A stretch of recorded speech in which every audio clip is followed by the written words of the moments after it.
1, go. Careful. What are you doing?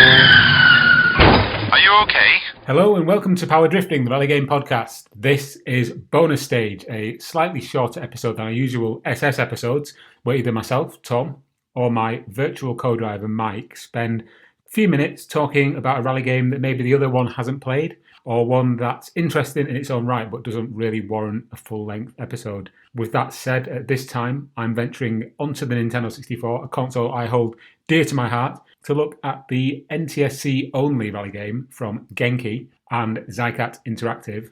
That game is Rally Challenge 2000. Let's go!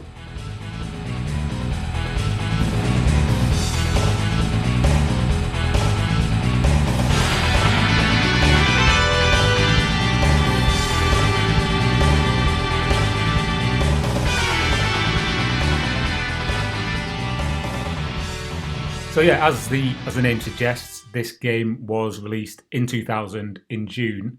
However, it does have a slightly odd backstory. This game was actually released in Japan as Rally 99 in August 99, and it didn't actually get any kind of European release, which I found really odd considering that, for the most part, Rally is quite a European-centric motorsport, and the fact that this game was only ever released in the United States and Japan is a bit of a head scratcher, really. I would have thought that they'd be trying to capitalise on the appeal of the sport in European nations by putting this out in PAL territories, but alas, it was only ever released in the US and Japan. As I say, released in Japan as Rally 99 and then in the US as Rally Challenge 2000. I've played both versions and there doesn't seem to be a lot of difference between the two. I think that Rally Challenge 2000 is basically just a rebadged version of Rally 99 with very little difference. There's certainly very little difference in the way the game plays. It's just really the front end and the title that's changed. But we're here to talk about Rally Challenge 2000, which is the US version of the game. It was developed by Genki and Xicat Interactive and was published in the United States by South Peak Interactive. It's a single player game. It does have a two-player option, but for the most part, I've only played it in single player. There's no extra options, there's no expansion pack, enhancements, anything like that. It's just basically a bog standard N64 game. I will say that for this episode, I did actually play it emulated using my MacBook Pro. Pretty good emulation on there, using a little piece of software called OpenEmu. But I have actually played this on a Nintendo 64 console. And again, it wasn't the official cartridge version, it was only using an EverDrive. But yeah, I have played it on actual N64 hardware, and the only real difference I can see between playing it emulated or on actual hardware is that in emulation you don't get the really sort of fuzzy screen resolution that you're probably used to seeing if you played on or own an N64. 3, 2, 1, go! Go, go, go!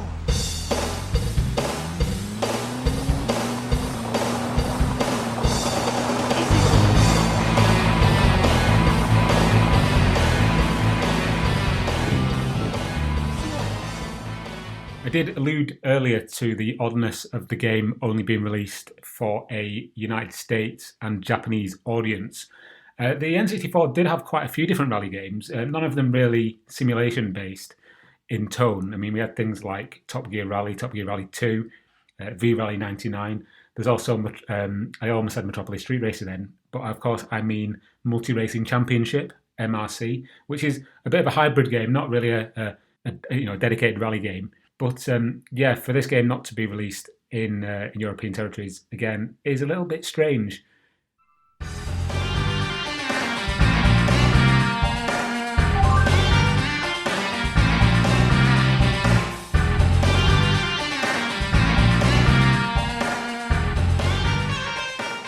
Okay, so let's talk about gameplay modes. Here in Rally Challenge 2000, you get two main gameplay modes. The first one is the arcade. And as you would expect, it's yourself racing against AI cars across 3 different tracks in 3 different difficulty modes. So you've got easy, medium, and hard. You've got you're kind of racing against the clock as well as the AI. And it does take, as a lot of games like this do, take its cues from the Sega Rally model. So you start at the back of the pack, the clock is ticking down, and you need to get past as many of the AI cars as you can before you get to the finish point. When you get to the next stage, you are in the same position as you were at the end of the previous stage. So if you end up in 5th place by the end of the first round, you will start the second round in 5th place, and you need to get to the front of the pack by the end of the third and final race. As I say, there are 3 difficulty modes. There are 9 tracks in total, so you get to see all of the tracks if you play through all of the different arcade difficulties. And there is quite a nice selection of tracks. I will come to those in a second, but before I do, I'll just talk a little bit about the main championship mode.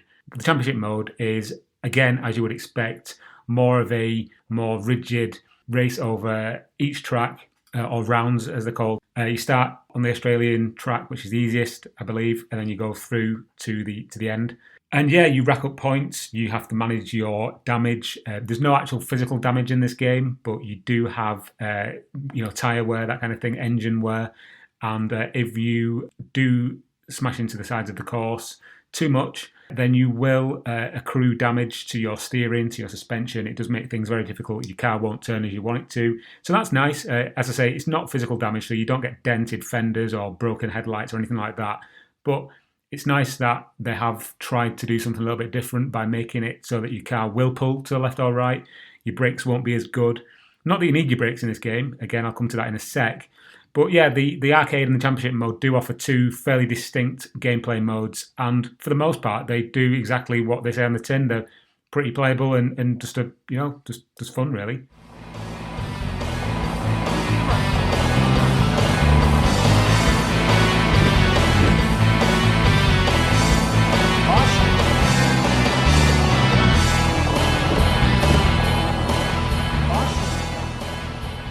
You'll be surprised or not to hear that this game doesn't have any kind of official WRC license. It does have official vehicles, but doesn't have any official license. So the tracks are kind of self-contained loops, which is par for the course, I would imagine, this kind of game. It's very much an arcade game, really. So you've got 9 tracks. You've got Australia, Spain, Great Britain, Italy, Brazil, France, Germany, Canada, and the USA, which make up the complement of tracks that you can race on. There are also 9 cars in the game, so I'll just quickly list through those. I'm reading this from Wikipedia, by the way, but I have been playing the game, so I've played most of these cars, and they all handle pretty well, to be honest. I'll talk about that in a sec, but you've got the Mitsubishi Lancer Revolution, you've got the Subaru Impreza, Toyota Corolla, Nissan Almera, Seat Cordoba, Skoda Octavia, Volkswagen Golf GTI, Proton Wira, my dad used to have one of those, incidentally, and a Hyundai Coupe Evo 2. Now, the game handling is actually probably its strongest point. It's one of those games that you don't actually need to take your finger off the accelerator for. You can hammer that accelerator down, you can approach each turn, turn into them, and then kind of power slide around them. You don't need the brakes, you don't need a handbrake, but that's not to its detriment. It's actually a lot of fun to play. And as I say, the handling in this game is definitely its strongest point. Visually, it looks quite nice as well for an N64 game. It doesn't do anything amazing. It's very kind of basic the way it looks, especially with the weather effects. There's a little bit of fogging in the distance, but there's not a great deal wrong with it, to be honest. It's functional, is what I'm trying to say. But on that note, the car models themselves do look very nice. And one of the effects that was really interesting that I found, especially for an N64 game, was the reflective windows on all the vehicles.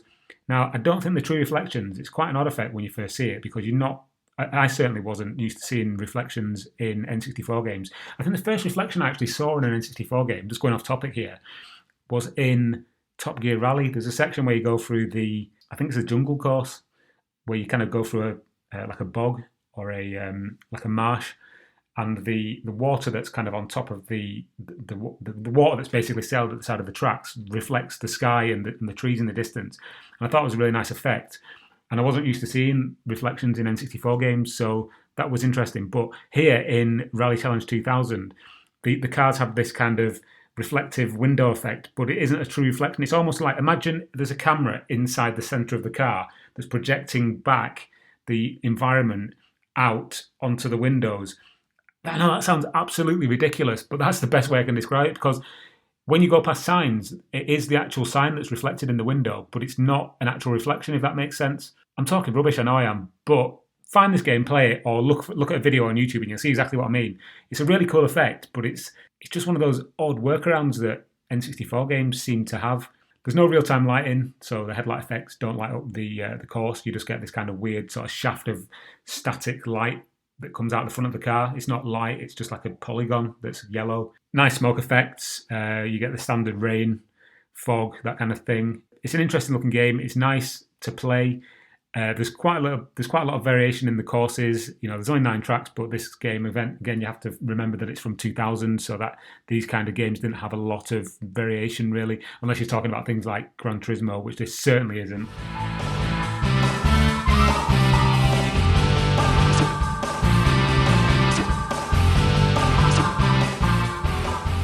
I think probably the weakest part of this game is actually the sound. The music is kind of forgettable rock music, and the music actually plays during the races as well, which is really annoying. The sound effects of the cars are very functional. They don't actually sound. There's not really much difference between any of the car engine effects. But the worst thing I think about this game's sound is the co-driver. He's really hard to understand. He's very, very sped up, especially when you come to like hairpin turns. You can't understand actually what he's saying. Obviously, there's an arrow on the screen telling you what you need to do, but he might as well not be there. It's kind of pointless. But yeah, put it on mute if you play this game. 3, 2, 1, go! Go, go, go!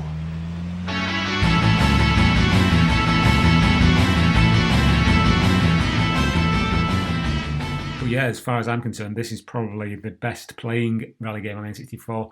Not the best playing, in my opinion, in terms of car handling. I think the best rally game on N64 is probably V-Rally 99. Well, that or Top Gear Rally. That's a toss-up between the two. But as a sort of an odd, curio of rally games that A, never came out in Europe, so probably a lot of people haven't played it who live in Europe. But also one of them games that it seems to be like a really uncommon or forgotten game. So if you do see it, it might be worth checking it out. And I mean, I don't know how expensive it is. It's probably quite uncommon these days, especially on things like eBay. In fact, let me just have a quick look on eBay to see how much this game actually is. Sorry, this is me rambling now about nonsense, but this is what you expect when you've been stuck in the house for 2 weeks and on the bounce. This is going to date the episode actually. Yeah, it's in the middle of the coronavirus pandemic, so Rally 99, N64, let's have a quick look. So N64, Rally 99, it's going to bring up V-Rally, I know it is, yeah. V-Rally 99 is what it's bringing up for me on eBay. I know this is fascinating for you, dear reader, dear listener.